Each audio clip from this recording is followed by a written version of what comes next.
Okay. So whatever we did in the previous class, that was relevant till share capital. Share capital के हमने बताए थे authorise होती है, इश्यूड होती है, सब्सक्राइब्ड होती है, subscribed and fully paid up, subscribed not fully paid up, और ऑथराइज इशू सब्सक्राइब्ड में इक्विटी और प्रेफरेंस दोनों रखे जाते हैं, ये हमने बताया था आपको। इशू शेयर्स वाले चैप्टर में आपने पढ़ा था क्या कि कॉल्स एंड अरियर भी होता है। Now how you have to show calls and arrear? Calls and arrear is basically temporary assets, तो कहाँ जाना चाहिए उसे? एसेट साइड में जाना चाहिए ना। लेकिन अगर एसेट साइड का आइटम उठा के मैं लाइबिलिटी में ले आऊं तो क्या हो जाता है वो? Minus. So it is shown as a deduction, ठीक है, under the notes to accounts. और किसके अंदर डिडक्शन दिखाते हैं आपको? Subscribed and not fully paid up के अंदर उसे एज अ डिडक्शन शो किया जाता है। इसी तरह से अगर कॉस्ट इन एडवांस आपके पास आ जाए तो कहाँ शो करते हैं उसको? Cost in advance, cost in arrear तो क्लियर है आपके सामने, subscribed but not fully paid up. Please understand, cost and arrear जो होता है वो कहाँ दिखाया जाएगा आपका? ये कॉल्स एंड अरियर ये दिखाया जाएगा subscribed not fully paid up, ये इस कैटेगरी के अंदर आता है। और ये एज अ डिडक्शन शो होगा ये। क्यों शो होगा डिडक्शन एज ए? क्योंकि ये एसेट साइड का आइटम है, टेम्पररी एसेट्स है, and if you are placing that into the liability side it will be shown as a deduction, इसलिए दिखता है यहाँ पर। तो कॉल्स एंड अरियर पता चला कहाँ जाएगा।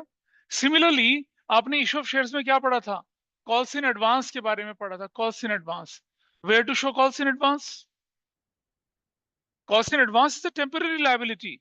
आपको पैसा मिल गया एप्लीकेशन स्टेज पर, अलॉटमेंट का भी मिल गया, फर्स्ट कॉल का भी मिल गया, फाइनल कॉल का भी मिल गया, वो आपके लिए एडवांस है। लेकिन वो एडवांस कब तक रहेगा? जब तक अलॉटमेंट नहीं होता। अलॉटमेंट तो वाला एडवांस बोलते ही नहीं उसको हम। फर्स्ट कॉल, जैसे मान लो आपको पैसा मिल गया सपोज जनवरी 1 को, और आपकी फर्स्ट कॉल आनी है मान लो जुलाई 1 को, तो जनवरी से लेकर फर्स्ट कॉल जुलाई तक वो आपके लिए क्या माना जाएगा? एडवांस माना जाएगा। और उस पर आपको इंटरेस्ट देना पड़ेगा किसको? शेयर होल्डर्स को।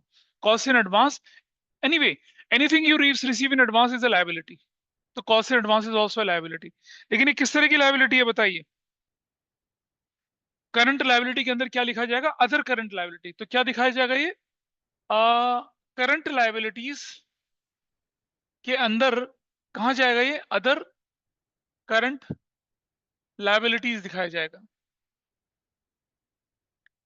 अब आप बोलेंगे इसे एसेट साइड की तरफ लेके नहीं जाएंगे? नहीं लेके जाएंगे, इसका कोई सेंस बनता नहीं है। हम तो लायबिलिटी साइड डिस्कस करें ना। It will not be shown there, this is fine. अगले पेज पे चलेगा। अब आपके पास ये पेज पूरा हुआ आपके पास, let's go to the next page. अच्छा, बुक से पढ़ रहे हैं, नोट्स कहाँ है मेरे पास अभी इसके? मैं तो बुक से लेके चल रहा हूँ, आपके पास भी बुक है, मेरे पास भी बुक है, हम दोनों लेके चल रहे हैं उसके हिसाब से, ठीक है। और मैं कोशिश करूंगा कि ये पूरा चैप्टर जो भी है ना, इसको मैं, असल में जब कंपनी से 2013 नहीं आया था ना, कंपनी से 1956 था, तब का मेरे पास एक डॉक्यूमेंट है, मैंने बना लिया था। उसमें हर item, major head, sub head, हर item major head sub head alphabetical order में थे। अब प्रॉब्लम ये हुई कि कंपनीज एक्ट 2013 बदला और आइटम बहुत डाइवर्स तरीके से बदल गए, तो वो पुराना डॉक्यूमेंट मैं आपको दे नहीं सकता। So I am trying to have the new document, जिसमें आपके पास क्या होगा? अल्फाबेटिकल ऑर्डर में होगा। या फिर मैं ऐसा करूंगा कि इक्विटी लायबिलिटी के अंदर जितने हेड होते हैं, major head, sub head, major head, sub head, major head, sub head, 2-3 page का डॉक्यूमेंट बनेगा वो। And then you can always refer that notes instead of referring the book, and everything is going to be cover in that. क्योंकि इस chapter से जो question आता है उसमें यही होता है कि इस आइटम का सब हेड या मेजर हेड बताइए। उस तरह से 3 नंबर का क्वेश्चन आने के चांस 100% इसमें से होते हैं। हाँ, सब हेड का अभी देखिएगा, इस बार के सैंपल पेपर में आपको क्वेश्चन दिखेगा, 1 मार्कर दिखेगा। हाँ, कौन सा पेन? हाँ, वो भी आएगा ना, वो बताऊंगा ना। लेकिन प्रॉफिट एंड लॉस वाले आने के चांसेस थोड़े से कम होते हैं, वो कंपार्टमेंट वाले पेपर में ज्यादा आता है, क्योंकि प्रॉफिट एंड लॉस को लोग जनरली इग्नोर करते हैं, लेकिन हम किसी को भी इग्नोर नहीं करेंगे। आगे चल, कोई फर्क नहीं होता जब तक वो कॉल्ड अप नहीं होगा, पेड अप नहीं होगा। अगर कॉल्ड अप लिखा है तो एसेंशियली देखिए, if share is called up and you are showing it into the balance sheet, it has an automatic meaning कि वो पेड अप है। बिना पेड अप के तो बैलेंस शीट में जाएगा ही नहीं ना। तो कॉल्ड अप या पेड अप जो होता है, दोनों का मीनिंग सेम ही बनता है। If we are showing that in the balance sheet, तो हम बोलते हैं उसको कॉल्ड अप तो है वो, लेकिन जब तक वो पेड अप नहीं है तब तक आपके पास वो बैलेंस शीट के अंदर दिखता नहीं है। आपके 10 रुपए का शेयर था, एप्लीकेशन अलॉटमेंट फर्स्ट कॉल यहां तक चला गया 8 रुपया, 2 रुपए रह गया फाइनल कॉल का, वो नहीं मंगाया आपने, तो ये शेयर फुल्ली पेड अप नहीं है, क्योंकि 2 रुपए कॉल्ड अप ही नहीं है। अगर कॉल्ड अप नहीं है तो पेड अप भी नहीं बनेगा। तो ये कितना पेड अप माना जाएगा? 8 पेड अप माना जाएगा। ठीक है जी, 8 पेड अप। अब उस 8 में से भी 1000 शेयर होल्डर ने 2 रुपए की फर्स्ट कॉल नहीं दी, तो वो कॉल से नरेर माना जाएगा। ये तो already not fully paid up है ना। नींद अच्छी आ रही है, पानी पियो। हाँ, थ्योरी है तो क्या कर सकते हैं, प्रैक्टिकल दिखाऊंगा अभी थोड़ी देर में जल्दी इसकी आपको।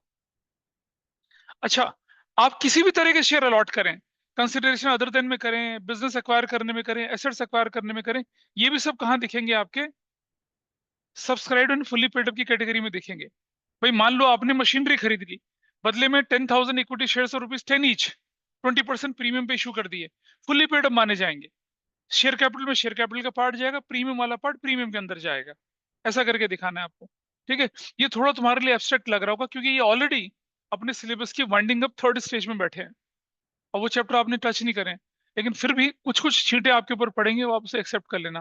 अब बाकी तो पता नहीं कहाँ है आपके साथी, कोई बात नहीं, that is their choice. Call से नरीन हमने बताया कहाँ जाएगा। अब बारी आती है क्या, शेयर फोरफिटेड शेयर्स अकाउंट की। कौन से वाले की?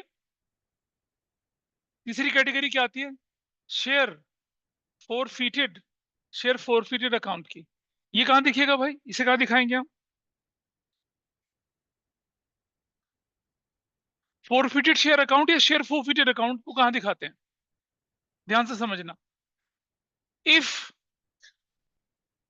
दो चीजें बोल रहे हैं, if there is no, if all the shares are fully paid up, सारे शेयर फुल्ली पेड अप हैं, नॉट फुल्ली पेड अप की कैटेगरी नहीं है। क्लियर है जी, सारे के सारे शेयर क्या हैं? फुल्ली पेड अप हैं। And there is no such category of not fully paid up shares, है ही नहीं कैटेगरी। भाई दो कैटेगरी होती है ना, फुल्ली पेड अप और नॉट फुल्ली पेड अप की। तो अगर आपके पास नॉट फुल्ली पेड अप की कैटेगरी बनती ही नहीं है, तो क्या करेंगे बताइए, क्या करेंगे इसको? ठीक है, it will be shown as an addition to subscribed and fully paid up shares, ये उसके अंदर जाएगा। ठीक है, subscribed and fully paid up की कैटेगरी के अंदर एज एन एडिशन कर देंगे हम लोग। कैसे करेंगे हम लोग? हम लिखेंगे इसके अंदर उसको एडिशन कर देंगे। लेकिन if there exist a category subscribed and not fully paid up, not fully paid up, ठीक है, then then it will be added to this category only, इसी कैटेगरी में जाएगा फ्री। Subscribed and fully paid up, subscribed and not fully paid up category है ही नहीं, तो फोरफिटेड शेयर किस कैटेगरी में जाके जुड़ जाएंगे? Subscribed and fully paid up की कैटेगरी में जाएंगे। लेकिन अगर आपके पास सब्सक्राइब्ड और नॉट फुल्ली पेड अप की कैटेगरी है, अगर ये कैटेगरी है तो ऊपर वाली कैटेगरी में, तब इसे इस कैटेगरी में डालेंगे।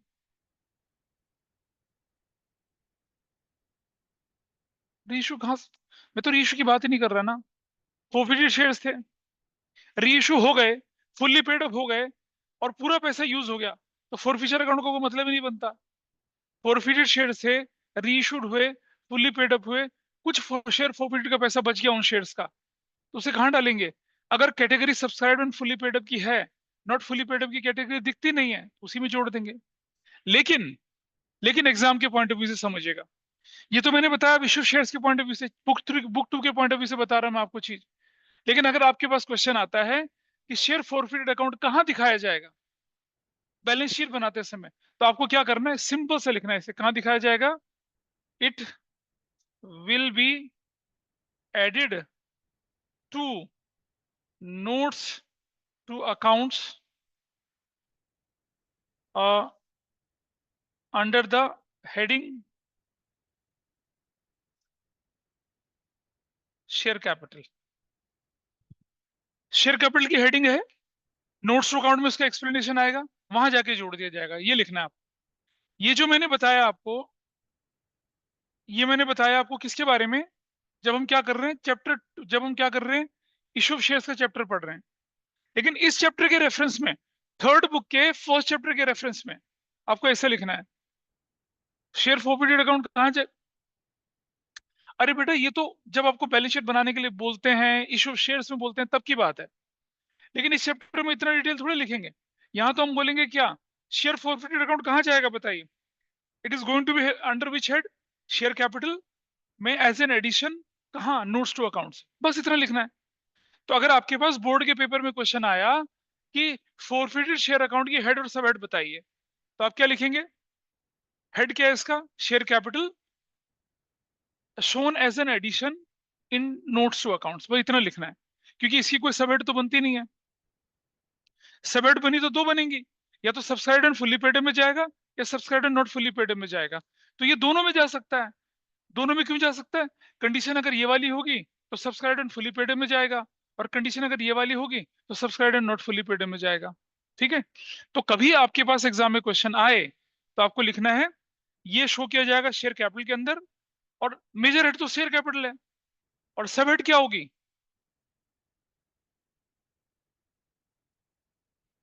वैसा भी कर सकते हैं। लेकिन अगर हम और डिटेल में जाएं, और डिटेल भी तो बनती है इसकी, हम बोले मेजर हेड क्या है, शेयर कैपिटल, और सब हेड क्या बन सकता है इसका, subscribed and fully paid up, और subscribed and not fully paid up. ठीक है। वैसे subscribed and not fully paid up के अंदर जाना बनता है इसका, मतलब ये मोस्ट अप्रोप्रिएट आंसर है ये वाला। नहीं, वो तो तब है जब ये कैटेगरी ना बने। अगर अगर देखा जाए तो ये वो जो शेयर थे, शेयर फोरफिटेड, आपने कुछ शेयर फोरफिट करे, मान लो 5,000 शेयर फोरफिट करे, 3,000 शेयर आपने री इशू कर दिए, 2,000 शेयर बच गए, उनका फोरफिटेड शेयर का पैसा बच गया। तो ये तो उस कैटेगरी के शेयर थे ना, जो नॉट फुल्ली पेड अप थे, जिन्हें आपने फोरफिट किया था, जो री इशू होना रह गया। तो ultimately they belongs to defaulter category. तो इनका रियल जो प्लेस है वो क्या है, subscribed and not fully paid up है। असली जगह तो उनकी वही है। लेकिन जब subscribed and not fully paid up की कैटेगरी बनती ही नहीं है आपकी, मान लो, तो कहाँ दिखाएंगे फिर उन्हें, subscribed and fully paid up में दिखाएं। आप सेफ है अगर आप ये आंसर लिखते हैं तो, you are very much safe. बोलिए। हाँ तो बोला ना मैंने, मेरी बेटा समझ, री इशू नहीं हुए आपके शेयर, तो जो बचे हुए शेयर हैं अगर वो फुल्ली पेड अप के हैं, और नॉट फुल्ली पेड अप की कैटेगरी नहीं बन रही कोई, तो किसके अंदर जाएगा, subscribed and fully paid up के अंदर एज एन एडिशन दिखाएंगे। लेकिन अगर, सुन लो ध्यान से, 1 लाख शेयर थे, 95,000 फुल्ली पेड अप थे, 5,000 डिफॉल्टर थे, 5,000 में आपने क्या कर दिया, फोरफिट कर दिया, उनमें से 3,000 री इशू कर दिए, फुल्ली पेड अप कर दिए, तो 95 और 98,000 तो क्या हो गए, subscribe and fully paid up. जो बचे 2,000 उसी के साथ जुड़ जाएंगे। लेकिन अगर आपके पास क्या थे, 95,000 शेयर थे, 5,000 शेयर फोरफिट हुए, ठीक है, 5,000 शेयर फोरफिट हुए, और जो 3,000 री इशू हुए वो 8 पेड अप पे थे। तो अब क्या हुआ, दो कैटेगरी बन गई, 95,000 इज फुल्ली पेड अप की कैटेगरी, 3,000 की नॉट फुल्ली पेड अप की कैटेगरी। तो जो नॉट फुल्ली पेड अप की कैटेगरी, उनमें जाके जोड़ेंगे फिर ये। तो इनका रियल प्लेस कौन सा है, नॉट फुल्ली पेड अप है। लेकिन वो क्वेश्चन जब बन जाता है वैसा, तो अगर आपके पास सब हेड और मेजर हेड का क्वेश्चन आए, तो आपको लिखना है, मेजर हेड शेयर कैपिटल है, और सब हेड क्या है, subscribed and not fully paid up में एज एन एडिशन जाएगा ये। लेकिन हमने पढ़ा है तो दोनों चीज थी आपकी। ठीक है। तो with reference to this chapter, आप ये वाली चीज मत बोलना, विद रेफरेंस टू चैप्टर ये वाली चीज बोलना, और ये वाली चीज बोलना जब आपके एग्जाम में क्वेश्चन आए तो। ठीक है। क्योंकि सीयूटी में क्वेश्चन आने के चांस क्या बनते हैं, देखिए, कि forfeited shares account will be shown under which of the following head। क्या बोलेंगे वो, सब क्या बोलेंगे पहले, शेयर कैपिटल एक, नंबर दो subscribe and not fully paid up, number 3 subscribe and fully paid up and none of these, या फिर आएगा नन ऑफ दीज, फिर ऑप्शन में आएगा ओनली 1, 2 और 3, 2 एंड 3, नन ऑफ दीज, ऐसे करके आता है। तो देखा जाए तो इसका रियल प्लेस जो होगा वो होगा शेयर कैपिटल एक, नोट्स टू अकाउंट्स में जाके एज एन एडिशन, और क्लैरिटी बोले तो क्या ये कैटेगरी बनती है, ये वाली कैटेगरी।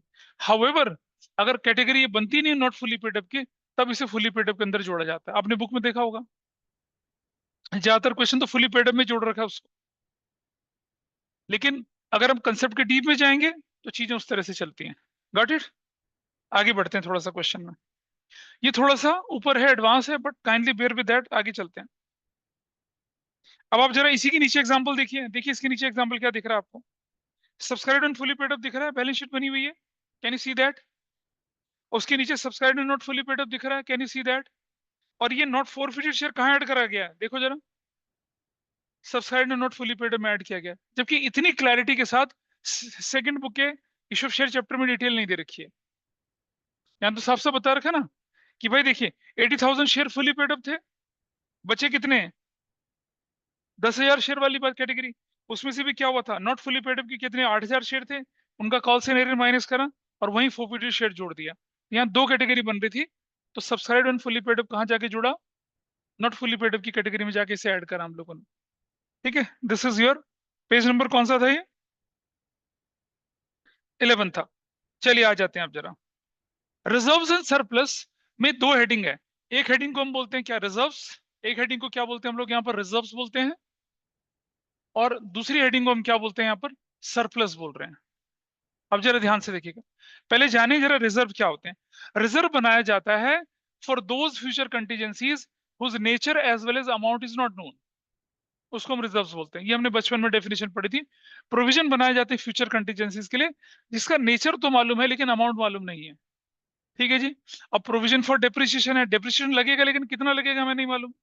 प्रोविजन फॉर टैक्सेशन बना, टैक्स लगेगा लेकिन कितना लगेगा हमें नहीं मालूम। लेकिन रिजर्व बनता है ऐसी कंटीजेंसीज के लिए जिसका ना तो नेचर मालूम ना अमाउंट मालूम। अच्छा, अब यहाँ कंपनीज एक्ट में जो रिजर्व बनते हैं वो बनते हैं लीगल कंप्लायंसेस के हिसाब से। देखिए आपके सामने क्या लिखा है, रिजर्व बनाए जाते हैं टू मीट लीगल रिक्वायरमेंट, जैसे capital reserve, capital redemption reserve, debenture redemption reserve, इस तरह की चीजें बोल रहे हैं। ठीक है, या फिर आपको सिक्योरिटीज प्रीमियम मिल जाए तो उसके हिसाब से बनता है, या फिर क्या मिल जाए, workman compensation reserve, investment fluctuation reserve, revaluation reserve, इस तरह से बनता है। ठीक है, तो अपनी बुक खोलिएगा फटाफट से, अगले पेज पे चलिए बुक के जरा।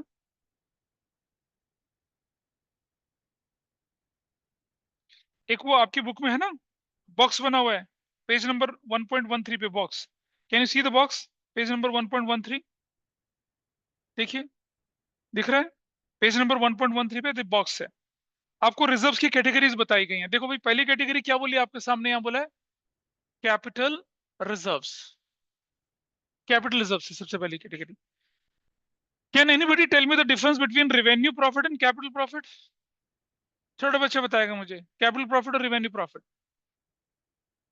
हाँ हाँ, तुमने पढ़ा है बेसिक अकाउंटिंग टर्म्स में, इन लोगों को भी नहीं आता, don't panic, they even they don't know.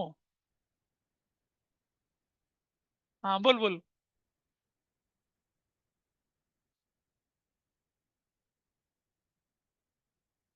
हाँ हाँ हाँ हाँ, और कैपिटल को बेच के आएंगे। अच्छा,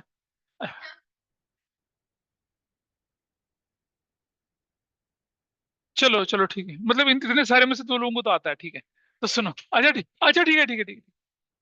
क्या है कि अगर आप गुड्स बेचते हैं, अगर आप गुड्स बेचते हैं, उससे जो प्रॉफिट लॉस आया, प्रॉफिट आया उसको मतलब गुड्स बेचने से जो आया उसे रेवेन्यू प्रॉफिट बोला, गुड्स बेचने से जो प्रॉफिट आया उसे रेवेन्यू प्रॉफिट बोला। लेकिन अगर आप, और डे टू डे एक्टिविटी से, लेकिन अगर आप प्लांट मशीनरी लैंड बिल्डिंग यानी कि कैपिटल गुड्स को बेचते हैं अगर, उससे जो प्रॉफिट निकल कर आता है उसे कहते हैं कैपिटल प्रॉफिट। अब सुनिए, रेवेन्यू प्रॉफिट से बनता है रेवेन्यू रिजर्व, कैपिटल प्रॉफिट से बनता है कैपिटल रिजर्व। कैपिटल रिजर्व को कहाँ यूज करेंगे आप, अगर कोई loss on sale of machinery, loss on sale of building, loss by fire वगैरह हो जाए, वहां पर उसे इस्तेमाल करते हैं। ठीक है जी। सो सी द डिटेल यहाँ, ये कह रहा है क्या, it is created out of capital nature and available and not available for distribution as a dividend. Company अपने शेयर होल्डर को डिविडेंड बांटती है प्रॉफिट के रूप में, इसे डिविडेंड के रूप में नहीं बांट सकते हैं। डिविडेंड के रूप में किसे बांट सकते हैं आप? फ्री रिजर्व्स को बांट सकते हैं या रेवेन्यू रिजर्व्स को बांट सकते हैं, इसको नहीं बांट सकते। और ये कैसे कैसे क्रिएट होता है, कई बार क्वेश्चन आ जाता है कि capital profit arises due to which of the following. देखिए, आपने प्रॉपर्टी प्लांट इक्विपमेंट बेच दिया, उससे प्रॉफिट हुआ। आपने इन्वेस्टमेंट बेच दिया, उससे प्रॉफिट हुआ। आपने फॉरफिटेड शेयर को जब रीइश्यू किया था, याद है? फॉरफिटेड शेयर को जब रीइश्यू करते हैं और बच जाता है तो उसे कहां ट्रांसफर करते हैं? कैपिटल रिजर्व में। और जब आप बिजनेस एक्वायर करते हैं, आपकी नेट एसेट्स क्या है? ज्यादा है और परचेज कंसिडरेशन कम है, तो डिफरेंस क्या कहलाता था? Capital reserve. तो कैपिटल रिजर्व को चार तरह से आपके कंपनी अकाउंट में देखा जाता है। एसेट्स, प्रॉपर्टी प्लांट इक्विपमेंट में प्रॉफिट उससे बनता है ये। दो नंबर किसको बोला इसने? सेल ऑफ इन्वेस्टमेंट से बनता है। तीन नंबर क्या बोला इसने? रीइश्यू फॉरफिटेड शेयर से बनता है। और जब आप बिजनेस एक्वायर करते हैं तब बनता है। तो capital reserve is one category. बोलना है कुछ? चलो दूसरी कैटेगरी पे चलते हैं। हाँ जी। हाँ, उससे लॉसेस राइट ऑफ करते हैं। हाँ, नहीं करते ना, उसके लिए कंपनीज एक्ट ने क्या बोला आपसे कि उसको राइट ऑफ करने के लिए सिक्योरिटीज प्रीमियम पड़ा है। ठीक है जी। और सिक्योरिटीज प्रीमियम के बाद statement of profit and loss लगाया। अगर कंपनीज एक्ट आज देखिए, there was a minor amendment in the companies act. Companies act में माइनर अमेंडमेंट था। उस अमेंडमेंट के हिसाब से क्या हुआ कि कंपनीज एक्ट ने बोला कि पहली प्रायोरिटी होती है आप सिक्योरिटीज प्रीमियम से कैपिटल लॉसेस को पूरा करिए। तो और सुनो, सिक्योरिटीज प्रीमियम हर जगह नहीं लगता। सेक्शन 52 सब सेक्शन 2 है ना, देर आर 6 वेज जहां आप उसको यूज कर सकते हैं। लेकिन उसके अलावा भी तो कैपिटल लॉसेस होते हैं हमारे, उनको हम किससे पूरा करते हैं? कैपिटल रिजर्व से पूरा करते हैं। ठीक है। और अगर कोई कहीं नहीं बचता तो फिर पप्पा जिंदाबाद है ना, स्टेटमेंट ऑफ प्रॉफिट लॉस, वो वहां से पूरा करते हैं। तो जब आप कैश फ्लो चैप्टर पढ़ेंगे तो डिस्काउंट या loss on writing of issue of debenture या इशू ऑफ डिबेंचर वाला पार्ट, वो बोलता है कैश फ्लो के चैप्टर में बोल रहा है कि पहली प्रायोरिटी सिक्योरिटीज प्रीमियम से पूरा करिए, दूसरी प्रायोरिटी किससे पूरा करिए? कैपिटल रिजर्व से करिए, और तीसरी priority statement of profit loss से करिए। लेकिन जब हम इशू ऑफ शेयर पढ़ रहे थे, इशू ऑफ डिबेंचर पढ़ रहे थे, तब हमें क्या बोला गया कि पहली प्रायोरिटी सिक्योरिटीज प्रीमियम, दूसरा स्टेटमेंट ऑफ प्रॉफिट लॉस। ठीक है। और मैंने वहां इसलिए क्योंकि वो अकाउंटिंग नहीं है, वो एनालिसिस है। ठीक है। एनालिसिस में आप कर सकते हैं वैसा। अकाउंटिंग क्या कहती है आपसे? दो कैटेगरी लीजिए, प्रीमियम लीजिए या तो स्टेटमेंट ऑफ प्रॉफिट लॉस लीजिए। ठीक है। मैंने आपको पहले भी बताया था इस चैप्टर के शुरू में, cash flow statement is not accounting, it is only analysis. Analysis में आप किस तरह से मैनेज करते हैं चीजों को। भाई you are showing analysis of a profit of a company, उसमें आप अपने लॉसेस को राइट ऑफ करने के लिए दो तीन आइटम लगाएं। लेकिन अकाउंटिंग में वैसा थोड़ी चलेगा। अकाउंटिंग चलेगा अकाउंटिंग स्टैंडर्ड के हिसाब से या कंपनी एक्ट के हिसाब से। अच्छा, रिडम्पशन का मतलब बताइए क्या होता है? हाँ, रिडम्पशन का मतलब क्या होता है? किसी लोन की रिपेमेंट। डिबेंचर का रिडम्पशन क्या होता था? डिबेंचर की रिपेमेंट। ठीक है अनाया, रिडम्पशन का मतलब था रीपेमेंट ऑफ अ लोन। ठीक है। अब जरा समझिए कि किसी कंपनी की बैलेंस शीट में दो आइटम प्राइमरीली दिखते हैं आपको। एक तो शेयर कैपिटल दिखता है विच रिप्रेजेंट्स ओनर्स इक्विटी, और डिबेंचर्स दिखाता है क्या? External equity. डिबेंचर होता है लोन और शेयर होते हैं क्या? कैपिटल। करेक्ट। क्या आप अपने इक्विटी शेयर्स को राइट ऑफ कर सकते हो, खत्म कर सकते हो? रुको, बायबैक कर सकते हैं लेकिन खत्म नहीं कर सकते। तो आप अपने इक्विटी शेयर को क्या कर सकते हैं? बायबैक कर सकते हो, but you can't cancel it out. Cancel करोगे तो कंपनी वाइंड अप हो जाएगी। Can you cancel your debentures? हाँ, कर सकते हैं। जैसे आप शेयर बायबैक करते हैं वैसे डिवेंचर खरीद लिया अपने और कैंसिल कर दिया उसको। तो जरा समझिए, अगर कोई कंपनी अपने प्रेफरेंस शेयर्स को क्या करती है? बायबैक करती है। कंपनी क्या करती है? कोई अपने शेयर्स को क्या करती है? फ्री रिजर्व से क्या करती है? बायबैक करती है या कैंसिल करती है, खत्म करती है अपने ओन शेयर्स को। वो इक्विटी भी हो सकते हैं, प्रेफरेंस भी हो सकते हैं। जनरली इक्विटी को नहीं करते, प्रेफरेंस को करते हैं। इक्विटी में तो प्रॉफिट हुआ तो देंगे, नहीं होगा तो नहीं देंगे। बट प्रेफरेंस शेयर में तो परसेंटेज होती है ना, प्रॉफिट होगा तो देना ही पड़ेगा, बस थोड़ी सकते हैं आप उससे। तो क्या करते हैं? कैपिटल रिडम्पशन रिजर्व बनाया जाता है जब कंपनी क्या करती है? अपने शेयर कर देती है फ्री रिजर्व से या सिक्योरिटीज प्रीमियम से। याद है ना सेक्शन 52 में क्या बोला था? बायबैक ऑफ शेयर्स, वहां सिक्योरिटीज प्रीमियम लगता है। अब होता क्या है कि जितने शेयर आपने क्या करें, अपने ओन शेयर बायबैक करें, उनकी फेस वैल्यू के बराबर। आपने मान लो 1 लाख शेयर 10 रुपए का एक बायबैक कर लिया, मार्केट में प्राइस मान लो 5,000 रुपए चल रहा था, उससे नहीं फर्क पड़ता, फेस वैल्यू के बराबर जितना बायबैक कर रहे हैं उतनी बराबर का, एज पर SEBI guidelines and companies act, आपको क्या करना पड़ता है, एक रिजर्व क्रिएट करना पड़ता है, जिसे हम डिबेंचर रिडम्पशन रिजर्व नहीं बोल रहे हैं, जिसे हम बोलते हैं कैपिटल रिडम्पशन रिजर्व। जब हम ये काम डिबेंचर के लिए करेंगे तो क्या बोलेंगे उसको, डिबेंचर रिडम्पशन रिजर्व। अगर आप अपनी कंपनी के डिबेंचर राइट ऑफ करते हैं, रिपेमेंट कर लेते हैं उसको या कैंसिल करते हैं, तो आपको डिबेंचर रिडम्पशन रिजर्व बनाना पड़ेगा, और यहाँ शेयर को बायबैक करते समय क्या बनाना पड़ेगा, कैपिटल रिडम्पशन रिजर्व बनाना पड़ता है। ठीक है, तो ये दो तरह से होता है। अगर कंपनी अपने शेयर्स को बायबैक करती है आउट ऑफ प्रॉफिट्स, तो उसको जितने शेयर उसने क्या करें, बायबैक करे हैं, उतनी वैल्यू के बराबर क्या बनाना पड़ता है आपको, कैपिटल रिडम्पशन रिजर्व बनाना पड़ रहा है। ठीक है, और थोड़ा नीचे चलेंगे जरा अब आप, सिक्योरिटीज प्रीमियम। सिक्योरिटीज प्रीमियम देखिए, सिक्योरिटीज प्रीमियम क्या कहता है आपसे, कि फेस वैल्यू से ज्यादा जो भी आपने पैसा ले लिया वो क्या कहलाएगा, आपका सिक्योरिटीज प्रीमियम है, और इसे अलग कैटेगरी में रखना पड़ता है। भाई इसे हम देखो, securities premium is also capital gain, हाँ या ना, एवरीबडी इज ओके। तो इसे कैपिटल रिजर्व की कैटेगरी में क्यों नहीं डाला, क्योंकि इसका यूज रेस्ट्रिक्टेड है। बाकी कैपिटल रिजर्व आप कैपिटल लॉसेस में लगा सकते हैं, लेकिन सिक्योरिटीज प्रीमियम को आप स्पेसिफिक यूज में करेंगे, इसीलिए क्या करते हैं, इसके लिए क्या है, एक इसको अलग कैटेगरी में डाल दिया, सिक्योरिटीज प्रीमियम इसीलिए कैपिटल। देखो मैं वैसे क्वेश्चन रिपीट कर रहा हूं कि securities premium is also capital gain, बार बार तो होता नहीं है, तो इसे कैपिटल रिजर्व की कैटेगरी में डाल दिया जाना चाहिए था, लेकिन नहीं डालते हैं। क्यों नहीं डालते हैं, क्योंकि सिक्योरिटीज प्रीमियम को यूज करने के लिए कंपनीज एक्ट ने सेक्शन 52 सब सेक्शन 2 में 6 प्रोविजंस दिए हैं, उनके अलावा इसको अगर कहीं और लगाएंगे आप, तो that will be violation of law. तो हम क्या करते हैं कंपनीज एक्ट वाले, तो companies act company balance sheet बनाते समय क्या करते हैं, इसे एक अलग कैटेगरी में डालते हैं, ताकि किसी के साथ मिक्स हो ही ना, और हमें कोई वायलेशन वाला फेस ना करना पड़े। क्या डाउट है? हाँ बिल्कुल। एक बात बताओ मुझे, एक बात बताता हूँ तुम्हें, जब कंपनी की बैलेंस शीट बनती है, पार्टनरशिप में बैलेंस शीट बनती है, रिजर्व जो होता है वो लायबिलिटी साइड में दिखता है, और जो रिजर्व के बराबर का पैसा होता है तो कैश वो बैंक में दिखेगा वहां पर। तो जब आप फ्री रिजर्व यूटिलाइज कर रहे हैं, ठीक है, पैसा इस्तेमाल होता है तब भी, आप मार्केट में क्या कर रहे हैं, शेयर बायबैक कर रहे हैं अपने, आपका पैसा तो जाएगा। तो जब पैसा चला गया तो उसके बराबर का जो रिजर्व होता है उसको भी आप क्या कर रहे हैं, यूटिलाइज करते हैं। तो उससे क्या होगा, आपकी फाइनेंशियल स्टेबिलिटी थोड़ी डाउन हो जाती है, उसको कंपनसेट करने के लिए आप क्या करते हैं, एक नया रिजर्व क्रिएट करते हैं, जिसे क्या बोलते हैं, कैपिटल रिडम्पशन रिजर्व। देखो प्रोसेस क्या होता है जरा समझना, हमने एंट्री करी, investment in own share account debit to bank. Please समझिए, मैं अपने शेयर खरीद रहा हूं तो मैं क्या एंट्री करूंगा, देखो जरा ध्यान से देखना, मैंने एंट्री करी, investment in own shares account debit to bank, मैंने ये एंट्री कर दी, मैंने अपने शेयर खरीद लिए, खरीद लिए, खरीद लिए, एक एंट्री। दूसरी एंट्री में क्या करता हूं, अब मेरे अपने शेयर मेरे पास अपने इन्वेस्टमेंट की फॉर्म में आ गए, इज दैट क्लियर? ठीक है जी।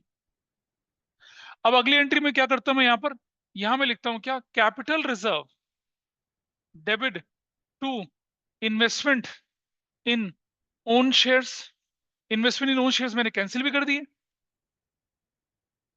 मैं अपने शेयर को, प्रेफरेंस शेयर को कैंसिल कर रहा हूं मैं अपने, मैंने रिवर्स एंट्री मार दी। जब तक शेयर मेरे पोजीशन में नहीं, मैं कैंसिल थोड़ी कर सकता हूँ, मेरे शेयर इशिता के पास हैं, I am a company, Ishita is the share holder, तो इशिता के शेयर में कैसे कैंसिल कर लूंगा, इसमें तो पूरा पैसा दे रखा है। तो मैं इशिता से शेयर बाय बैक कर रहा हूँ, मैंने एंट्री लिखी, investment in own share debit to bank, मेरा पैसा निकल गया, मेरी एसेट्स बढ़ गई। फिर मैंने क्या करा, जो शेयर इशिता को थे, अब अगर मैं उन्हें कंटिन्यू रखता हूं तो मुझे उन पर डिविडेंड देना पड़ेगा। हमने कहा भाड़ में जाए डिविडेंड, चलो कैंसिल मारते हैं। तो कैंसिल करने के लिए मुझे क्या एंट्री करनी पड़ेगी, investment in own share cancel करना पड़ेगा। डेबिट में क्या लिखूंगा, एसेट जा रही है ना, पैसा तो आ नहीं रहा, तो लॉस है मेरे लिए, तो या तो स्टेटमेंट ऑफ प्रॉफिट लॉस लिखूंगा, वो मैं लिख नहीं रहा, क्या लिखूंगा, फ्री रिजर्व्स, कौन से वाले, जो पड़े, तो capital reserve account debit to investment in own share कर दिया। अब क्या हुआ, अब जरा देखो, ये और ये अकाउंट कैंसिल हो गया, मेरा इफेक्ट क्या पड़ा, कम हुआ, और उधर से क्या हुआ, बैंक कम हुआ। अब मेरा क्या करना पड़ेगा, रिजर्व तो मेरे खत्म हो गए, अब मुझे क्या करना पड़ेगा, और रिजर्व क्रिएट करने पड़ेंगे, है ना। और सुनो, और रिजर्व नहीं, बैंक टू कैपिटल रिजर्व नहीं, स्टेटमेंट ऑफ प्रॉफिट लॉस से करेंगे ना रिजर्व क्रिएट, तो will create out of free reserves, ये आउट ऑफ प्रॉफिट करेंगे। अब सुनो, अब दूसरी बात समझना, अब स्टेटमेंट ऑफ प्रॉफिट लॉस में मेरा सरप्लस पड़ा हुआ है, दिखाते ना प्रॉफिट लॉस का क्रेडिट बैलेंस। तो अब मैं रिजर्व और क्रिएट करना चाहूंगा तो मैं क्या एंट्री करूंगा, देखो, profit and loss debit to capital redemption reserve. यानी कि जो पैसा मैंने सरप्लस रखा हुआ था अलग, उसमें से कुछ पैसा उठा के मैं कहां डाल दूंगा, कैपिटल रिडम्पशन रिजर्व में डाल दूंगा। Let me complete. और पूरा का पूरा साइकिल पूरा हुआ। इसका मतलब क्या हुआ कि इस रिजर्व, फ्री रिजर्व के जाने से जो वैक्यूम क्रिएट हुआ था कंपनीज एक्ट के हिसाब से, आपको दोबारा से वो वैक्यूम को आपने भर दिया, अपने सरप्लस से पैसे निकाल कर क्या बना दिया, नया रिजर्व बना दिया। अब बोलो क्या बोलना है।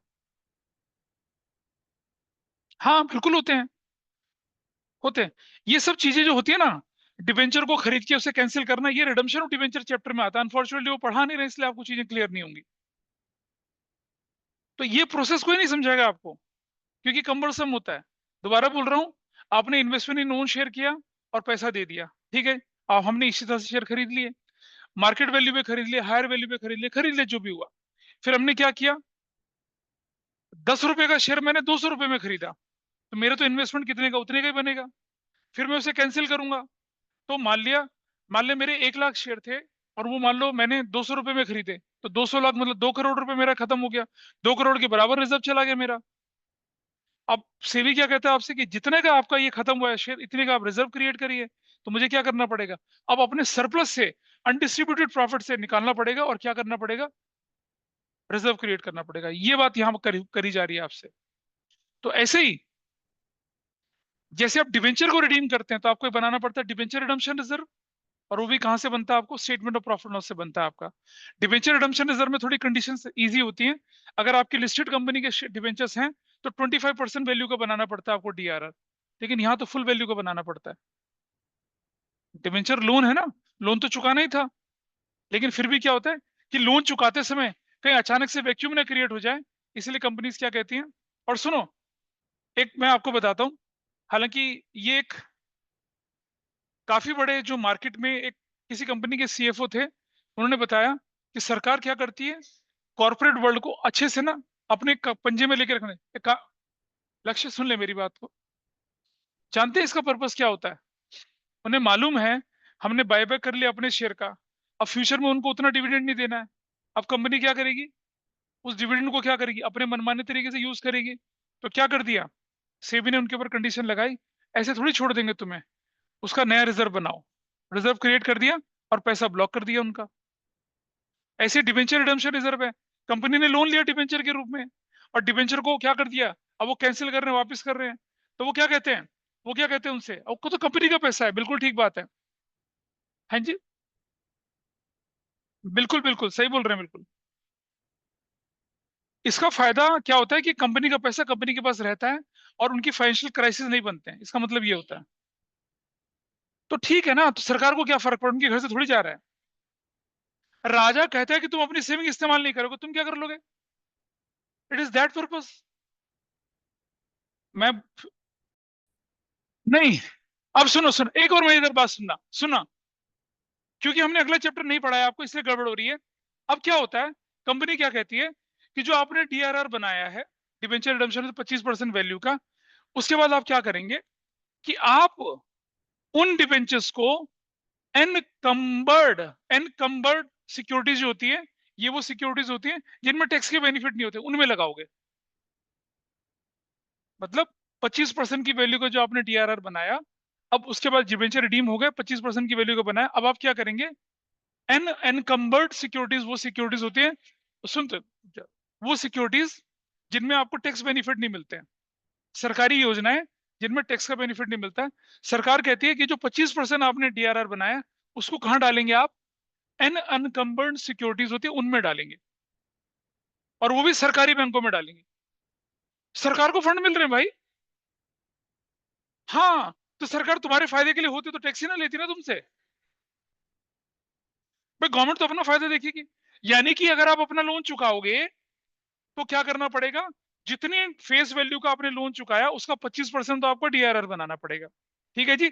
और डीआरआर बनाने के बाद सुनो, उतनी वैल्यू का आपको क्या करना पड़ेगा, डिबेंचर रिडम्पशन इन्वेस्टमेंट भी करना पड़ेगा। और वो कहां करना पड़ेगा, गवर्नमेंट सिक्योरिटीज में करना पड़ेगा, नेशनलाइज बैंक में करना पड़ेगा। ये अगले चैप्टर की डिटेल है, इसलिए गड़बड़ हो रही है यहाँ पर, बोलो। डीआरआर की बराबर वैल्यू का। हाँ, और वो भी करना पड़े। बिल्कुल। इसीलिए तो हिंदुस्तान में लोग बिजनेस करते समय रोते हैं। That is a condition. Got it.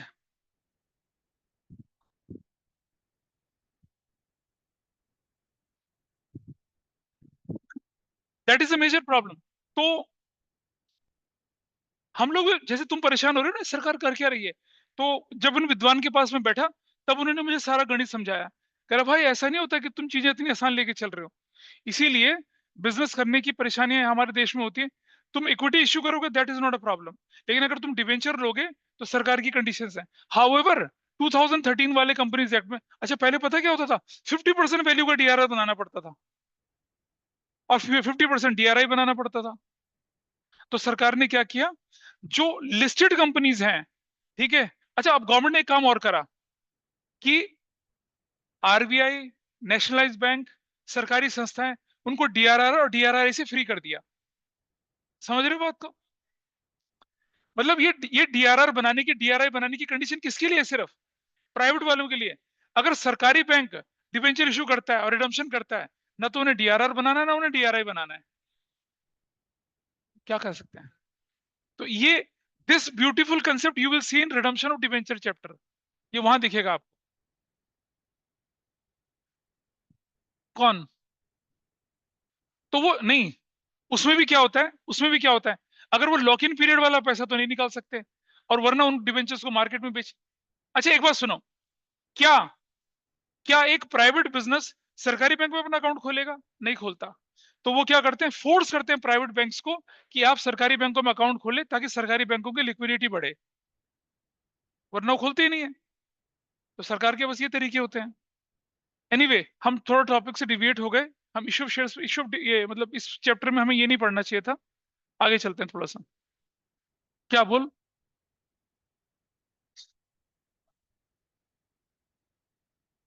अरे बेटा, कंपनी की इन्वेस्टमेंट है। एक बात बता मुझे, आपने एन अनकम्बर्ड सिक्योरिटीज, जिसके टैक्स बेनिफिट ही नहीं है, मार्केट में कोई औकात ही नहीं उसकी, लोअर रेट ऑफ इंटरेस्ट होता है उसपे। तो अगर कंपनी के पास वो पैसा फ्री होता, तो किसी प्रोडक्टिव वेंचर में लगाती, ज्यादा प्रॉफिट कमाती। ठीक है। इसीलिए इसीलिए वो क्या करते हैं, मिनिमम टू मिनिमम जो अमाउंट होता है उसे ट्रांसफर करते हैं। तो ये रिडम्पशन ऑफ चैप्टर पढ़ा था मैं, तब डिटेल में बताता, लेकिन वहां पर ये आएगा नहीं आपके साथ अभी। So will not discuss it further. चलिए आगे चलें जरा। सीयूटी में है, लेकिन मैंने बोला ना, अगर कोई इतना डिटेल में पढ़ा है जितना मैं पढ़ा रहा हूँ, तो सारे ज्ञान तंतु खुल जाते हैं। लेकिन हम पढ़ाते थे जब चैप्टर होता था, लेकिन अभी तो नहीं है। हाउएवर अगर आपका सिलेबस पूरा हो जाएगा, तो एक एनपीओ चैप्टर है जिसमें पूरा 1 महीने लगता था, वो भी होता है, और एक ये होता है। तो आई एडवाइज यू, सीयूटी के लिए आप इस चैप्टर को आप किनारे कर दें, क्योंकि कॉम्प्लेक्स होता है और दिमाग ज्यादा खराब होता है इसमें। तो एनपीओ में ज्यादा फोकस करें, उससे क्वेश्चन ज्यादा आते हैं और उनके सॉल्व होने के चांसेस भी ज्यादा होते हैं। नहीं है, लेकिन मैं उसके नोट्स सब कुछ आपको प्रोवाइड करूंगा, don't worry for that. Is that clear? तो capital redemption reserve is okay, debenture redemption reserve is okay. एक रिजर्व आया, रिवैल्यूएशन रिजर्व। पार्टनरशिप में रिवैल्यूएशन पड़ा था, क्या होता है, एसेट्स की वैल्यू बढ़ जाए अपर लेवल पे, तो क्या करते हैं, प्रॉफिट होगा, उससे उससे आप क्या बनाएंगे, रिजर्व बनाएंगे। ये रिवैल्यूएशन रिजर्व है। ठीक है जी। और एक आती है अब सबसे धमाकेदार चीज, लास्ट वाली। वो क्या है मैं बताता हूं आपको, ध्यान से देखिएगा। अब आपके पास आया शेयर ऑप्शन आउटस्टैंडिंग अकाउंट। अगला वाला पार्ट आपके पास देखिए क्या है।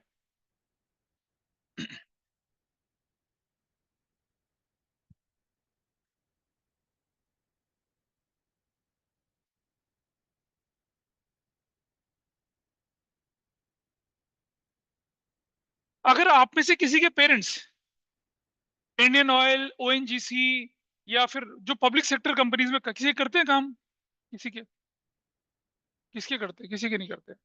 हाँ। क्या? नोएडा? अच्छा, तुम्हें तो बिजली मुफ्त से मिलती होगी फिर नोएडा में रहते हुए। ठीक है, कोई बात नहीं, सुनो। अगर किसी के पेरेंट्स मान लो इंडियन ऑयल में है, ठीक है, या suppose you join Indian oil, ठीक है। इंडियन ऑयल क्या करता है, अगर आपने 5 साल सर्विस के पूरे करे, तो 5 साल में एज अ लॉयलिटी आपको क्या करते हैं, वो शेयर ऑफर करते हैं अपनी कंपनी के, कि भाई ठीक है, तुमने 5 साल पूरे करे, हम तुम्हें 10,000 शेयर देंगे। ठीक है, उसकी फेस वैल्यू जो होगी वो कितनी होगी, ₹10 है। लेकिन मार्केट में सपोज उसका प्राइस मान लो चल रहा है ₹600 चल रहा है, सपोज ₹600 चल रहा है प्राइस। मैं एग्जांपल है, मुझे नहीं पता क्या प्राइस चल रहा है अभी, पर I am taking a hypothetical example, ₹600 चल रहा है, ठीक है। अब क्या हुआ, पानी दे दो पीछे, ₹600 प्राइस चल रहा है। अब आप अपने एम्प्लॉय को बोले कि भाई तुझे लॉयलिटी के रूप में हम क्या कर रहे हैं, अपनी कंपनी के 10,000 shares at the rate of ₹600 दे रहे हैं, और तू ले ले। देखा पागल हूं क्या मैं, मार्केट से ना खरीद लूं मैं, तुमसे क्यों खरीदूं मैं, है ना। तो कंपनी क्या करती है, कहता है ठीक है 600 नहीं, हम तुझे कितने में देते हैं, ₹300 पर शेयर देते हैं, तैयार है। अब ईसॉपी है ये, क्या चीज।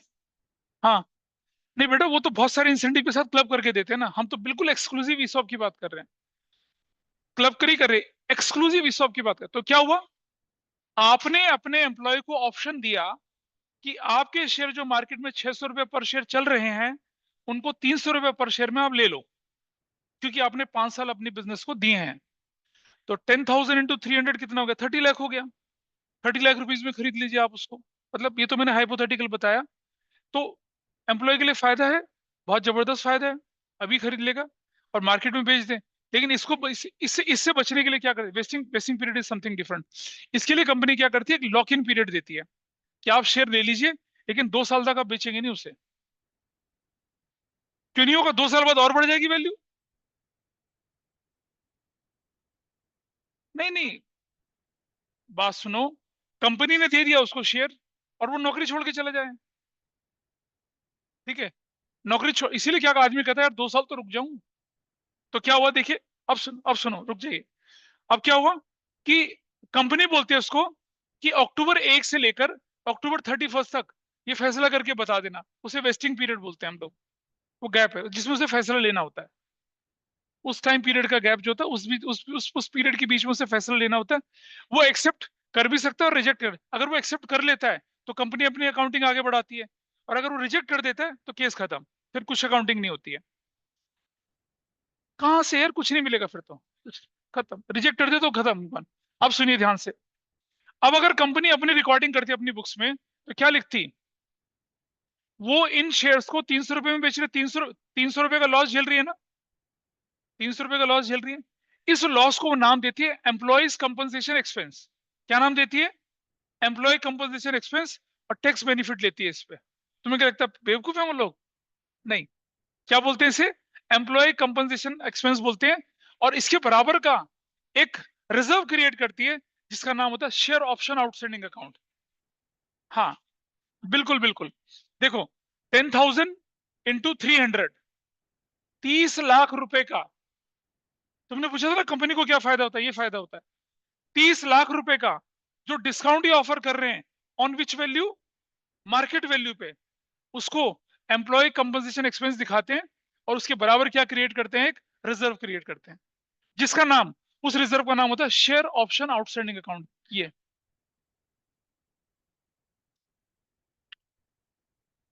अरे रुक जा, ले मैंने इसको ऑफर कर दिया ₹400 में, तो अभी क्या हो जाएगा, ₹200, क्या हो जाएगा, 20 लाख, ये वो अमाउंट है।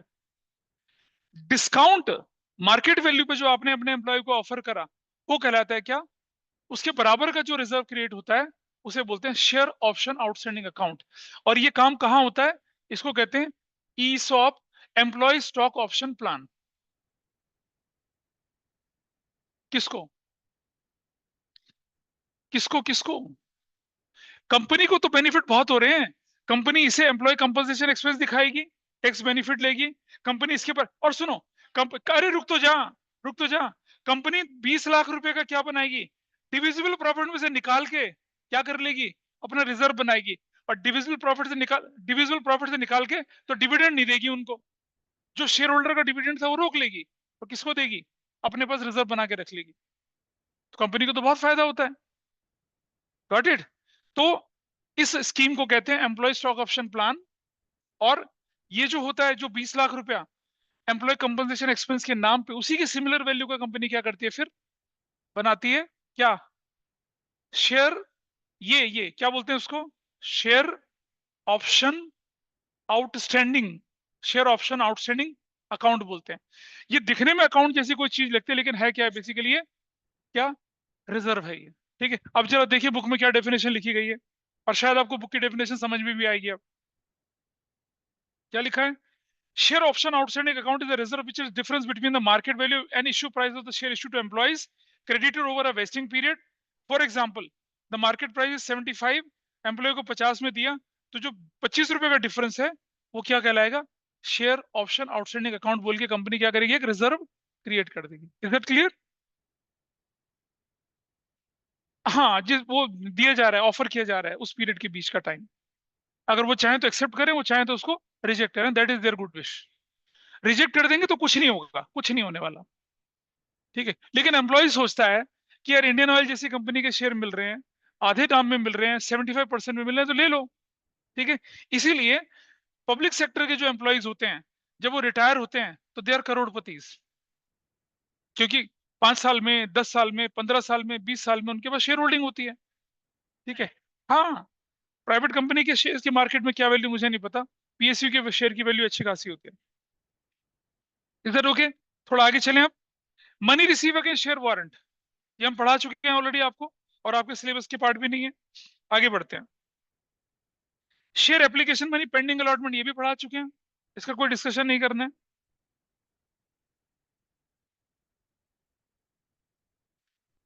हाँ भाई, अरे मेरी बात सुनो, पीडब्ल्यूसी, केपीएमजी, डेलॉयट वगैरह में क्या होता है आदमी? सीनियर पार्टनर, डायरेक्टर बनते तो हैं। कौन मना कर रहा? बनते हैं वो लोग। ठीक है। हाँ, ऐसे ही होता है। शी इज सेइंग कि धीरे धीरे वो डायरेक्टर बिल्कुल बनते हैं, डायरेक्टर वो।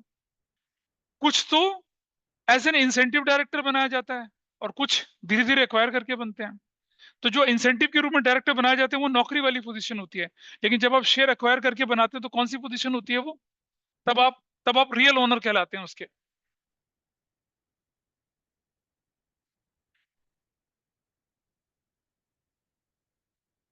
क्या चीज?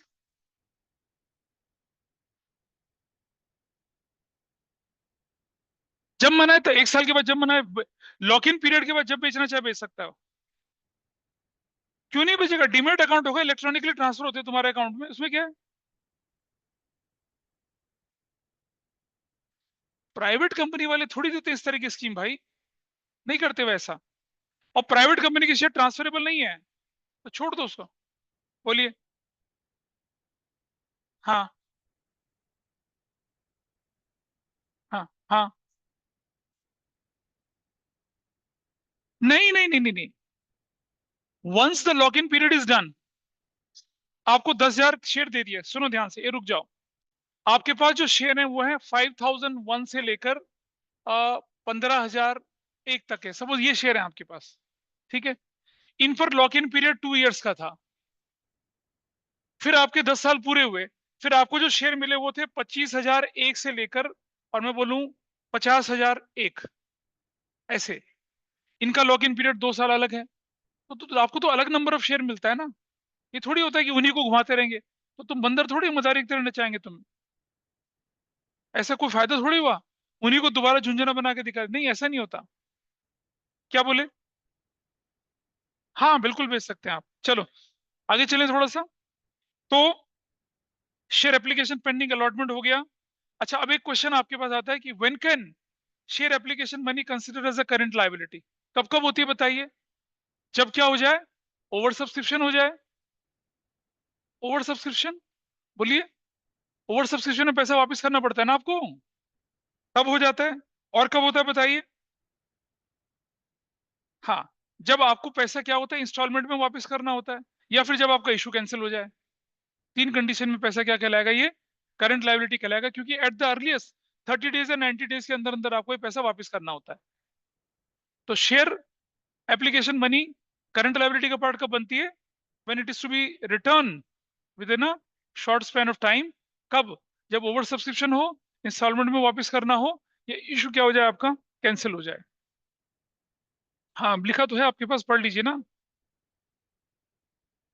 जब मिनिमम सब्सक्रिप्शन पूरा ना हुआ आपका, तब आपको इसे वापस करना पड़ता है। ये शेयर से रिलेटेड था, इसलिए थोड़ा सा निकलेगा ऊपर से। छोटे बच्चे पीछे आवाज ना करें। अब आ जाते हैं हम अपना अगली हेडिंग, शेयर होल्डर फंड जो था उसके अंदर आपने क्या पढ़ा, शेयर के बारे में पढ़ा जिसमें इक्विटी प्रेफरेंस आया, फिर हमने पढ़ा रिजर्व्स, रिजर्व की कैटेगरीज पढ़ ली, ठीक है।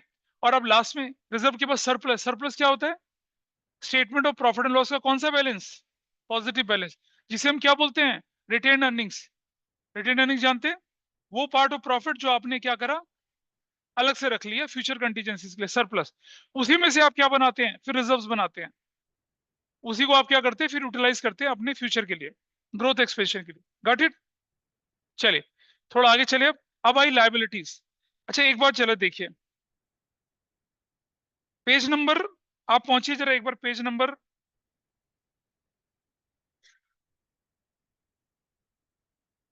1.17, पेज नंबर 1.17, सब लोग खोल लेंगे page number 1.17, just open up, खोल लिया। इसमें हेडिंग है नॉन करंट लाइबिलिटीज, दिख रहा है पड़ा हुआ, Dhanishtha can you read it out, non current liability की पहली लाइन क्या लिखी हुई है, Dhanishtha can you read, if you have a book with you, Dhanishtha. Sir actually मेरा जुकाम है तो आई कोई कांट। बात नहीं, प्रिंस को तो मैं नहीं बोल रहा, समायरा आप पढ़ के सुनाइए जरा, हाँ जी first line. Sir, non current liabilities की ना। हाँ द टर्म सुनना, नॉन करंट आप भी देखिए। Liabilities is defined in Schedule 3 of Companies Act 2013 in a negative manner. That is, non-current liabilities are those liabilities which are not current liabilities. Got it, ठीक है जी, पढ़ो जरा क्या लिखा है, आप पढ़िए।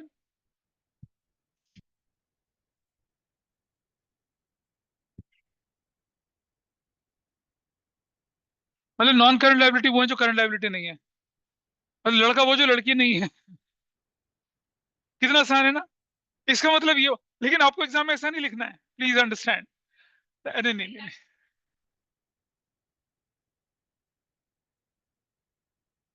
सुनो, इसका मतलब ये हुआ कि पहले आपको जानना जरूरी है कि करंट लायबिलिटीज क्या होती हैं, ठीक है। हाँ नहीं वहां नहीं ऐसा, ना ना ना ऐसा वहां नहीं, ऐसा वहां नहीं है। They are telling you in detail, they are telling you in detail कि कौन सी लायबिलिटीज हैं जो कि करंट लायबिलिटी है, उनके अलावा जो बच जाती है उन्हें नॉन करंट बोलते हैं। लेकिन हम ये डेफिनेशन लेके नहीं चलेंगे, इससे पहले कि आप मजाक उड़ाएं कंपनीज एक्ट का, मैंने आपको बता दिया कि भाई प्लीज मजाक ना उड़ाना, it goes in that way only. तो चलिए अब आ जाइए करंट लायबिलिटी वाले, सुनो सुनो करंट लायबिलिटी वाले पार्ट पे आ जाइए, पेज नंबर 1.14 पे।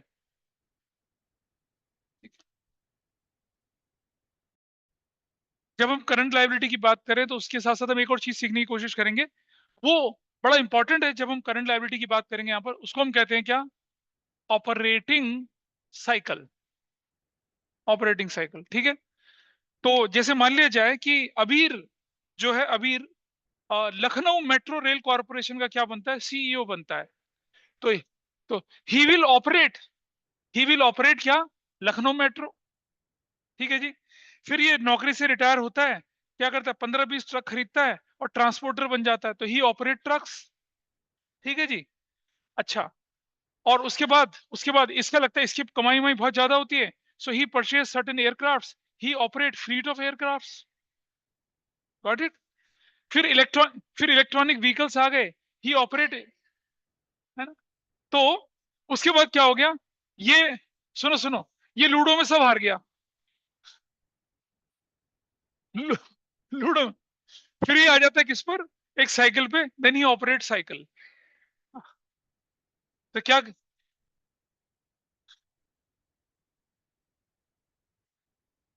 So what is operating cycle Anjani, वो बुक नहीं देखेगी। व्हेन अबीर,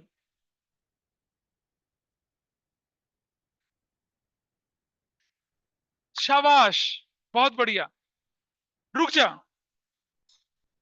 can Dhanishtha tell me what is operating cycle, नहीं धनिष्ठा को तो मालूम है, समारा चुप रहो, समारा सर बताएगी। तो Dhanishtha you know the answer, Samara tell me कि अबीर साइकिल में आता जाता है, Abir is operating cycle. Samara is that correct, please tell me. नहीं सर। बिल्कुल दे देंगे, फोन पहले अंदर रखो अपना। चलो आइए देखते हैं, let's come to the real story. ये मजाक मजाक ज्यादा देर तक नहीं चलना चाहिए। बोलो बोलो बोलो, बोलना।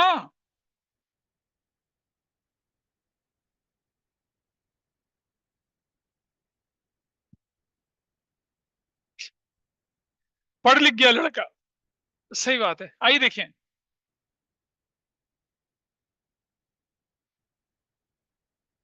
अब जरा समझिए कि हम एग्जांपल लेके चलते हैं। सपोज बाबा पेयर हमारे पास हैं। ये वुलन इंडस्ट्री है। ये क्या करते हैं, जंगलों में जाते हैं, भेड़ को पकड़ते हैं, ठीक है, और उनको खाते नहीं है, ठीक है। तो हमारे पास हमारे कौन है, बाबा पेयर हैं।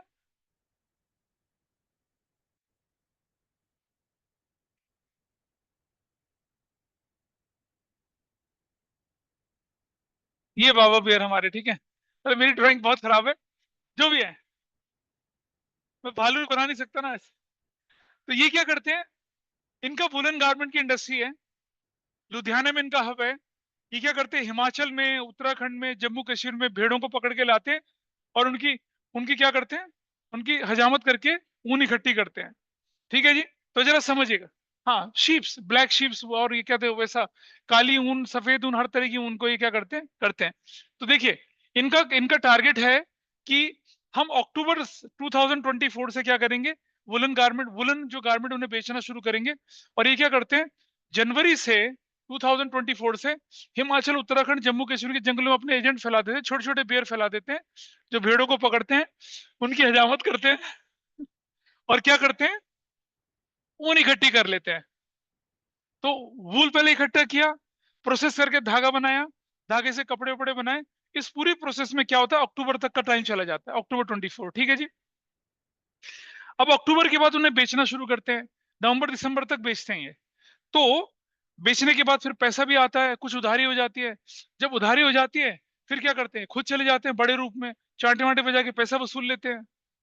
तो प्लीज समझिएगा, operating cycle in real sense is what, acquiring raw material, converting that into finished goods, selling it out into the market and realizing cash. ये ये टाइम पीरियड क्या कहलाता है, ऑपरेटिंग साइकिल कहलाता है। वो जो वियर्ड एग्जांपल लिया था वो नहीं है प्लीज, वो नहीं है, ठीक है, ठीक है। तो the time period between acquiring raw material, converting into finished goods, selling it out into the market and realizing cash, वो कहलाता है ऑपरेटिंग साइकिल। वुलन गारमेंट में 6-8 महीने का होगा, सीमेंट इंडस्ट्री में साल भर का हो जाएगा, स्टील इंडस्ट्री में 2 साल का हो जाएगा। Got it? Is that clear? Operating cycle depends upon the nature of product, depends upon the nature. अब कबीर मान लो दूधिया बन गया, दूध मिल्कमैन भाई। तो कबीर क्या करता है, गाय भैंसों से दूध निकालता है, ठीक है। सुबह दूध नहीं, कबीर कबीर,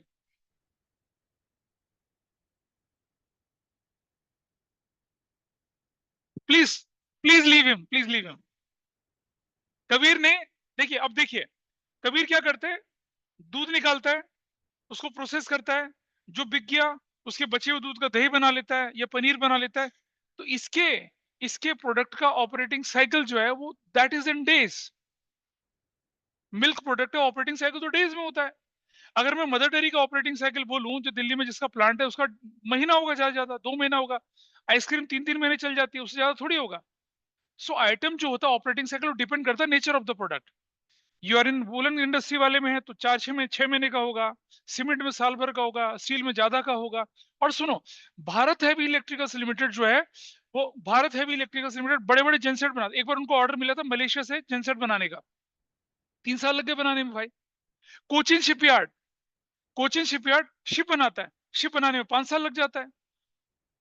तो उसका ऑपरेटिंग साइकिल क्या कहलाएगा, लंबा होगा ना। बोलिए। उनको एफएमसीजी बोलते हैं, उनका ऑपरेटिंग साइकिल 3 महीने, 4 महीने, 6 महीने होता है। मैंने बोला नेचर टू नेचर डिपेंड करता है आइटम के। बिल्कुल वैसे ही होता है, बिल्कुल वही होगा, ठीक है। चलिए, तो अब जरा देखें कि on the basis of operating cycle how we will decide कि कौन सा आइटम कितने दिन तक चलना है और कैसे उसे करंट बोलेंगे, नॉन करंट बोलेंगे। ठीक है, let us take the example in your book itself। Page number पहुंच जाइए आप 1.16। तुम्हें ध्यान है अनाया, जब मैंने करंट लायबिलिटी सिखाई थी 11th में, तो ये चीज बताई थी आप लोगों को, कहा था 12th में काम आएगा। ओम नमः सफा चट्टा है ना? नहीं, तुम लोगों को नहीं बताया था, तुम लोगों को एक्सपीरियंस सबक लेके मैंने इनको सिखाया, इन्हें बताना जरूरी है। आइए देखिए, सॉरी बाबा भैया, सॉरी।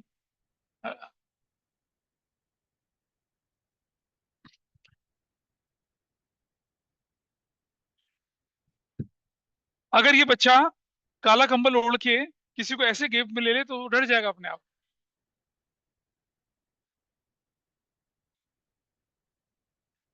चलिए ठीक है, तो लेके चलते हैं।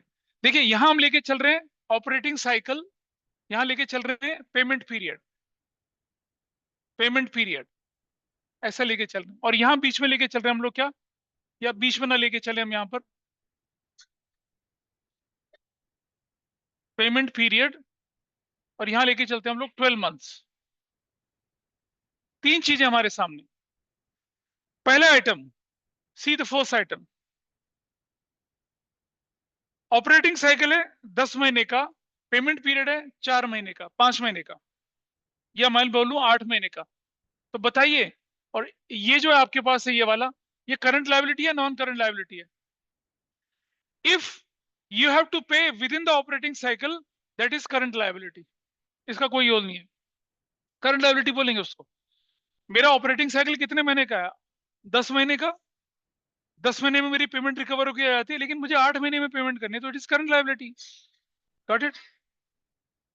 अरे भाई, पे करना है, we have to pay, liability is to be paid.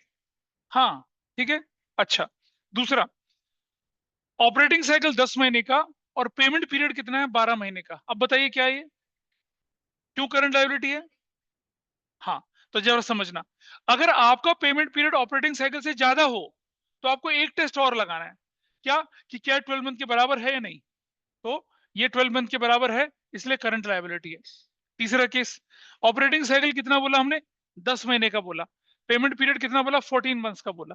अब बताइए, कंडीशन वन, कि ये इससे ज्यादा है, क्या ये 12 महीने से ज्यादा है? हाँ ज्यादा है, इसका मतलब क्या बन गया? ये नॉन करंट लायबिलिटी बन गया। Is that okay? तो current liability, non current liability को आप ऐसे आइडेंटिफाई करेंगे, दिस इज फाइन। आगे चलते हैं। नंबर नेक्स्ट, 18 मंथ्स का था ऑपरेटिंग साइकिल, पेमेंट पीरियड कितना है? 14 मंथ्स का या 15 मंथ्स का। तो क्या मुझे लगाना, नहीं लगाना? What is this? Current liability, simple. अगर पेमेंट पीरियड मेरा है ऑपरेटिंग साइकिल 18 महीने का और पेमेंट पीरियड 24 मंथ्स का, तब बताइए कैसे? ये इससे ज्यादा है और ये 12 महीने से भी ज्यादा, तो क्या कहलाएगा? नॉन करंट लायबिलिटी कहलाएगा। यानी कि आपने सीखा how operating cycle gives you a clue कि your liability is current liability और non current liability. Operating cycle कितने का है? 18 महीने का, पेमेंट 15 मंथ्स में जानी है, ऑपरेटिंग साइकिल के अंदर ही जानी है ना, तो करंट लायबिलिटी तो हुई। लेकिन अगर आप ऑपरेटिंग साइकिल से बड़े हैं तो देखना पड़ेगा कि आप 12 मंथ से भी बड़े हैं, हम 12 मंथ से बड़े हैं, तो नॉन करंट लायबिलिटी कहलाएगा। ठीक है जी, ये कहलाता है आपके पास क्या? ऑपरेटिंग साइकिल का कंसेप्ट। और ऊपर करंट लायबिलिटी के बारे में पढ़ लेते हैं जरा, क्या लिखा है? करंट लायबिलिटी किसे कह रहे हैं बताइए? पेज नंबर 1.14 पे चलिए नीचे जरा, पेज नंबर 1.14।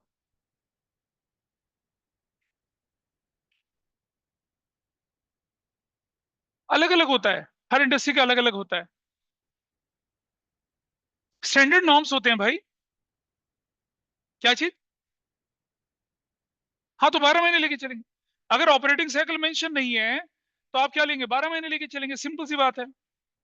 इधर operating cycle is given, if it is not, you will take standard, 1 financial year you will take that. तो करंट लायबिलिटी किसे बोलते हैं? प्लीज सुनिए, expected to be settled in companies normal operating cycle, उसे बोलेंगे। Page number 1.1, किस पे बोल रहा हूं मैं अभी? 1.4 पे चल रहा हूं। या बोलेंगे क्या, to be settled within 12 month from the date of reporting, जिस दिन ये अराइज हुई है उसके 12 महीने के अंदर अंदर सेटल होनी है, तो हम क्या बोलेंगे? Current liability. Held primarily for the purpose being traded. अब जरा समझिए, एक छोटा सा कंसेप्ट मैं और बता रहा हूं, हमने 11th क्लास में पूछा और शायद आप भी समझ। गुड्स बेची उधार करके, क्रेडिट पे हमने सामान बेचा, गुड्स जिनको मैन्युफैक्चर करते हैं वो, उसको बेचा, तो वो क्या कहलाएगा? क्रेडिटर कहलाएगा या डेटर कहलाएगा? गुड्स हमने बेची उधार पे तो क्या कहलाएगा? डेटर या क्रेडिटर? डेटर कहलाएगा। डेटर से क्या बनते हैं? Bills receivable. टोटल बनता है trade receivable. Issue of debenture में ट्रेड रिसीवेबल का अच्छा खासा इस्तेमाल किया था। आगे बढ़े, सामान खरीदा उधार पे, गुड्स खरीदी उधार पर, क्या कहलाएंगे? क्रेडिटर। और बीपी एक्सेप्ट कर लें तो क्या हो जाएगा? Trade trade payable. Bills payable के तो मिला के trade payable. This is done. हमने अपनी मशीनरी बेच दी उधार पे तो क्या कहलाएगा? हाँ, उधार पे। नहीं, बिल्कुल नहीं। क्रेडिटर और डेटर शब्द यूज होगा सिर्फ गुड्स के लिए, एसेट्स के लिए डेटर और क्रेडिटर यूज नहीं करते हैं। यहां डिफरेंस आ जाता है, समझना आप। सुनिए, goods sold on credit will termed as a creditor. Creditor कहां जाएंगे? आपके ट्रेड पेबल के अंदर जाते हैं, करंट लायबिलिटी में। लेकिन मशीनरी सोल्ड ऑन क्रेडिट या machinery purchase on credit, machinery purchase on credit जो है, ठीक है जी, अगर आपको वो 1 साल के अंदर अंदर पे करनी है तो कहलाएगी क्या? Other current liability. और अब बियॉन्ड 1 ईयर है तो अदर नॉन करंट लायबिलिटी कहलाएगी। ट्रेड पेबल की कैटेगरी में नहीं डालते हैं उनको। ऐसे ही, ऐसे ही अगर आपके क्या है, एसेट्स, गुड्स आपने बेच दी किस पर? क्रेडिट पे, तो क्या कहलाएगा? डेटर या कहलाएगा बिल्स रिसीवेबल? ट्रेड रिसीवेबल की कैटेगरी में जाएगा। लेकिन अगर आपने मशीनरी बेच दी किस पर? क्रेडिट पे बेची, विद इन 12 मंथ या with in operating cycle recovery होनी है तो क्या कहलाएगा? Other current assets. और बियॉन्ड ऑपरेटिंग साइकिल या बियॉन्ड 1 ईयर जाएगी तो क्या कहलाएगा? अदर नॉन करंट एसेट्स की कैटेगरी में जाएगा। ट्रेड रिसीवेबल की कैटेगरी में नहीं डालेंगे। दूसरी चीज समझना ध्यान से, अगर आपने गुड्स खरीदने के लिए एडवांस दिया तो क्या कहलाएगा? Prepaid expense. सैलरी एडवांस पे कर दी, रेंट एडवांस पे कर, क्या कहलाएगा? Prepaid expenses. Got it? Goods खरीदने के लिए एडवांस दिएगा तो क्या कहलाएगा? Advance to creditors. किस कैटेगरी में जाएगा? अदर करंट एसेट्स की कैटेगरी में चला गया। ठीक है जी। लेकिन अगर आपने मशीनरी खरीदने के लिए एडवांस कर दिया तो क्या कहलाएगा? ना, कैपिटल एडवांस कहलाएगा। क्या कहलाएगा? Capital advance. कहां जाएगा? नॉन करंट एसेट्स की कैटेगरी में। Got it? तो गुड्स खरीदने के लिए जो एडवांस होता है वो चला जाएगा अदर करंट एसेट्स की कैटेगरी में। लेकिन मशीनरी खरीदने के लिए, क्योंकि आप कैपिटल गुड्स खरीद रहे हैं, तो उसे कैपिटल एडवांस बोलते हैं। कैपिटल एडवांस का मतलब ये नहीं होता कि आप कैपिटल एडवांस में दे रहे हैं किसी को, नहीं। You are paying money in advance to acquire any tangible assets, property, plant, equipment या इंटेंजिबल एसेट्स के लिए आप खर्चा कर रहे हैं। मेजर हेड, सब हेड आता है। हाँ, बिल्कुल छोटी छोटी चीजें, और स्पेशली हम लोग छोटी छोटी चीजें ध्यान रखना। इस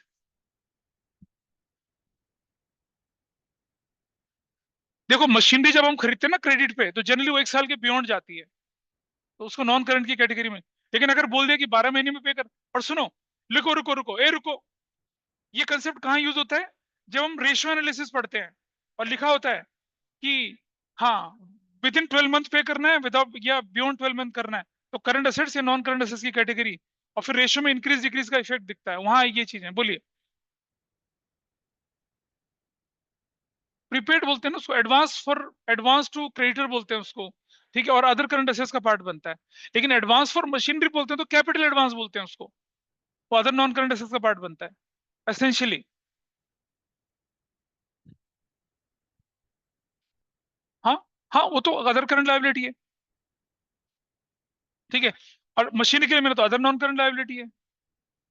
अरे, other non current current liability का भी तो हेडिंग है हमारे पास। तो ये जो चीज हम बोल रहे हैं, रेशियो एनालिसिस और कैश फ्लो में इस्तेमाल होंगे नया, इसलिए। Got it? चलिए आगे चलें थोड़ा सा। अच्छा, एक लाइन और लिखिए, there is no unconditional right to defer the settlement for at least 12 months after the reporting date. कई बार क्या होता है, हमारी लायबिलिटी है जो हमें 12 महीने में पे करनी थी, लेकिन अचानक से क्या हुआ, हमारे अकाउंट फ्रीज हो गए। अकाउंट फ्रीज हो गए, इनकम टैक्स की रेट पड़ गई, एनफोर्समेंट डायरेक्टर की रेट पड़ गई, हमारे अकाउंट फ्रीज हो गए। तो जो करंट लायबिलिटी थी अब तो क्या हो गया, पेंडेंसी में चला गया। तो they are the part of non current liability. तो ये क्या कह रहा है आपसे कि अगर ऐसा कुछ भी डेफर करने का कोई सिस्टम नहीं है तो इन्हें करंट लायबिलिटी बोला जाएगा, लेकिन अगर वो किसी भी टेक्निकल रीजन से डेफर हो गई तो इन्हें कहाँ ले जाएंगे हम, अदर नॉन करंट लायबिलिटी की कैटेगरी में लेके चलें। हाँ, हम नहीं कर रहे डेफ, क्योंकि हमारे अकाउंट सील हो गए तो डेफर हो गया ना, हम पेमेंट कहाँ से करेंगे, कुआं खोद के थोड़ी पानी निकाल के देंगे उनको। जब इनकम टैक्स डिपार्टमेंट आपके यहाँ रेड करता है तो आपके जितने भी अकाउंट पाए जाते हैं, आपके अकाउंट, आपके जीएसटी नंबर के साथ एसोसिएट, सब पे क्या हो जाता है, फ्रीज हो जाते हैं। अब बैंक को उन्हें फ्रीज करना पड़ता है, उनके पास कोई चॉइस नहीं थी। अगर फ्रीज नहीं करेंगे तो मैनेजर जेल चला जाएगा। तो जीएसटी अकाउंट से लिंक्स होते हैं। नहीं, तुम्हें क्या ना ना ना बेटा, अच्छा खासा होमवर्क करके आते हैं। बैंक के पैन के, आपका जो जीएसटी नंबर, आपके पैन से रिलेटेड जितने भी आपके जहां जहां जो जो दिख जाए, तभी तो क्या करते हैं, वो जो रेड डालने आते हैं वो सारे डॉक्यूमेंट निकालते हैं, सारे बैंक अकाउंट निकालते हैं सबको, और सबकी लिस्ट बनती है, और जहां जहां होते हैं उनको फॉरवर्ड कर जाता है, बिल्कुल असिस्टेंट कमिश्नर, डेप्यूटी कमिश्नर के ऑर्डर के साथ सीज कर दिया जाता है विद इमीडिएट इफेक्ट। ऐसा करके होता है। ठीक है, और चलें आगे थोड़ा सा। तो current liability is clear to all of you. हाँ, जिंदगी में तुम्हारे पास टाइम नहीं है, लेकिन और बच्चों के पास टाइम है, आगे बढ़ते हैं।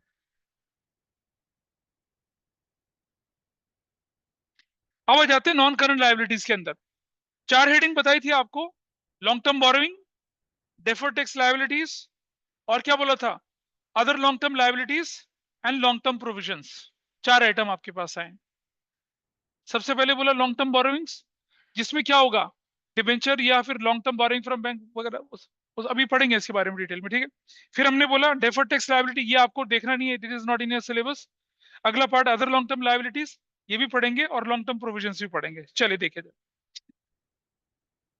लॉन्ग टर्म प्रोविजंस में क्या क्या आएगा, डिवेंचर्स, याद है इशू ऑफ डिवेंचर में पढ़ा था। Bond without coupon rate, bond क्या होते हैं, without coupon rate. If they are beyond operating cycle year, उनको बोलेंगे हम लॉन्ग टर्म, और अगर एक साल से कम होंगे तो क्या बोलेंगे उनको, शॉर्ट टर्म बोलेंगे। ठीक है, अच्छा। इसके बाद आया टर्म लोन। टर्म लोन होता है लॉन्ग टर्म लोन, जो कि आप बैंक से भी लेते हैं और दूसरे लोगों से भी लेते हैं। क्या बोले, term loan from bank and from other organisations. और नीचे आया क्या, पब्लिक डिपॉजिट्स। यहां फंसने वाली चीज आ जाती है, अब जरा ध्यान से समझना। अगर पब्लिक डिपॉजिट आया तो किसका पार्ट है वो, लॉन्ग टर्म बोरोइंग का। ठीक है, पब्लिक डिपॉजिट्स किसका पार्ट है, ये नॉन करंट लायबिलिटीज में किसका पार्ट बनता है, लॉन्ग टर्म बोरोइंग्स का पार्ट बनता है। Is that okay with everybody.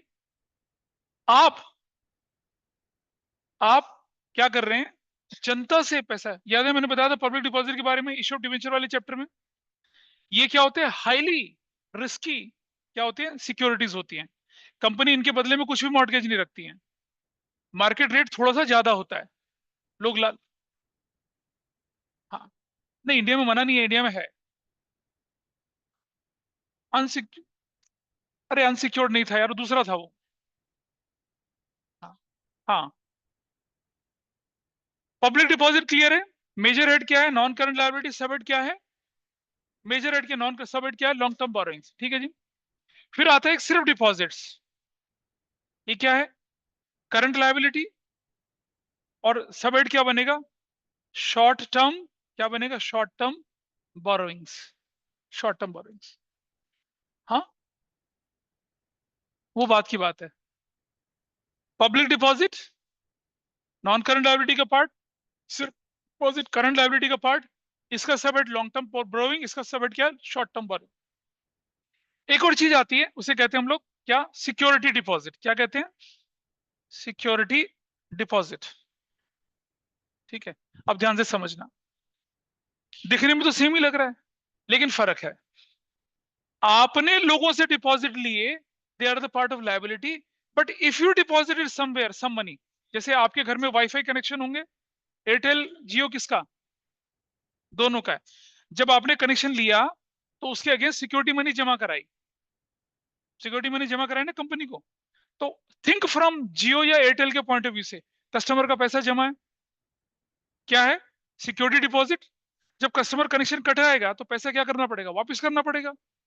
ठीक है, क्या, रुक जा बेटा रुक जा, समझ, एक कंपनी ने अपना पैसा किसी सर्विस प्रोवाइडर के पास जमा करा रखा है, अर्नस्ट मनी के रूप में, कॉशन मनी के रूप में, डिपॉजिट के रूप में, तो क्या कहलाता है वो? Security deposit.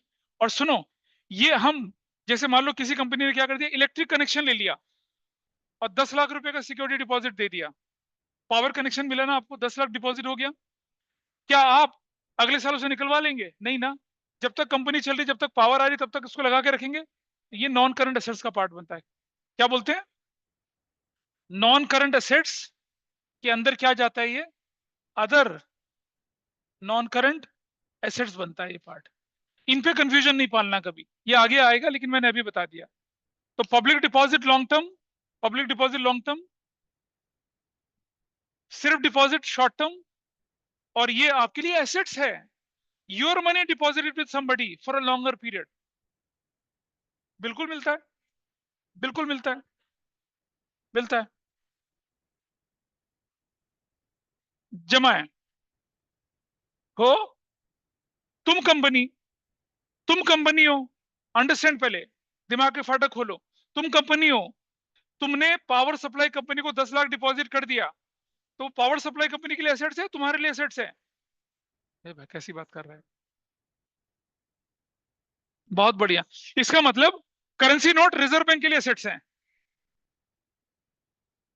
अरे करेंसी नोट रिजर्व बैंक के लिए लायबिलिटी है भाई। तो तुम्हारा पैसा अगर किसी कंपनी में जमा है, तो तुम्हारे लिए एसेट्स है वो।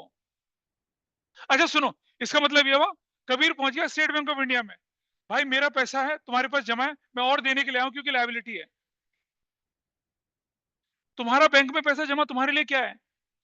लायबिलिटी है। तो भाई अपनी फीस जमा कराओ मुझे, कॉलेज वाली भी। I want to enjoy that liability. कैसी बातें कर रहे हैं यार? Your money, your money deposited with somebody else is your asset.